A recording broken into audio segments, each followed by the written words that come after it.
Berikan ku hati seperti hatimu yang penuh dengan belas kasihan. Berikan ku mata seperti matamu memandang tua yang di sekelilingku. Selamat pagi, salam damai sejahtera untuk semua kita dimanapun kita berada. Kembali kita berjumpa pada hari ini dan saya mengajak kita untuk merenungkan firman Tuhan. Mari kita membuka Alkitab kita dan membaca dari Yohanes pasal yang ke-9 ayat yang pertama sampai ayat yang kelima. Saya akan bacakannya bagi setiap kita. Waktu Yesus sedang lewat, ia melihat seorang buta yang sejak lahirnya. Murid-muridnya bertanya kepadanya, "Rabi, siapakah yang berbuat dosa, orang ini sendiri atau orang tuanya sehingga ia dilahirkan buta?" Jawab Yesus, "Bukan dia dan bukan juga orang tuanya, tetapi karena pekerjaan-pekerjaan Allah harus dinyatakan di dalam dia. Kita harus mengerjakan pekerjaan dia yang mengutus aku selama masih siang, akan datang malam di mana tidak ada seorang pun yang dapat bekerja. Selama aku di dalam dunia, akulah terang dunia." Saudara-saudari, cara pandang Allah melihat masalah sangat berbeda dengan cara pandang manusia ketika melihat masalah.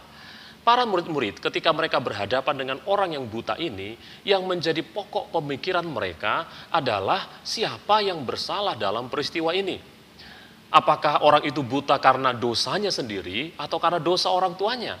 Artinya saudara-saudara, ketika para murid melihat masalah tanpa mereka sadari, mereka justru menjadi bagian daripada masalah tersebut. Itu sebabnya mereka bertanya kepada Tuhan, siapa yang bersalah dalam peristiwa ini?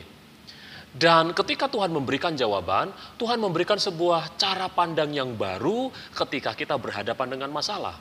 Cara pandang Allah, cara Tuhan melihat sebuah masalah. Tuhan berkata bahwa orang itu buta bukan karena dirinya atau karena orang tuanya, tetapi supaya pekerjaan-pekerjaan Allah dinyatakan dalam kehidupan orang tersebut. Artinya apa saudara-saudara? Yang pertama, Tuhan ingin kita menjadi solusi dan bukan bagian dari masalah tersebut.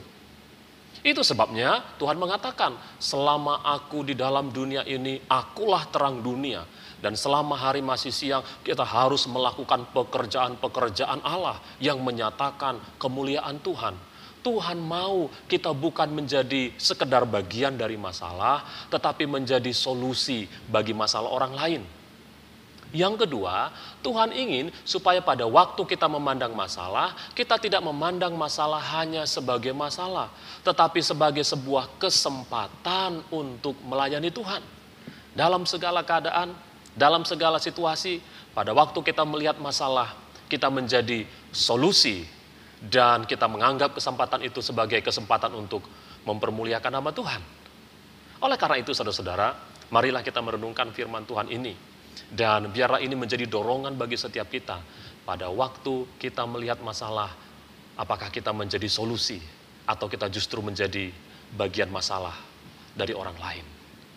Saudara, kalau kita membaca selanjutnya, di sana diceritakan bagaimana Tuhan memanggil orang buta tersebut, lalu kemudian dia menyembuhkannya. Tuhan ingin menunjukkan kepada para murid-muridnya supaya mereka bukan hanya sekedar bertanya siapa yang salah, menjadi bagian dari masalah itu, tetapi menjadi solusi. Tuhan menginginkan hal yang sama dalam kehidupan kita pada pagi hari ini. Ketika melihat orang lain, kita punya pilihan, menjadi solusi atau menjadi bagian masalah. Menjadi solusi atau menjadi polusi bagi orang lain. Ada banyak orang yang justru menjadi polusi bagi orang lain. Mereka kepingin tahu siapa yang menjadi sumber masalahnya, kemudian mereka menggosipkan orang tersebut, mereka mencari kambing hitam dan tidak pernah menjadi solusi. Kita dipanggil oleh Tuhan untuk menjadi solusi, bukan polusi. Pilihan tergantung kepada setiap kita.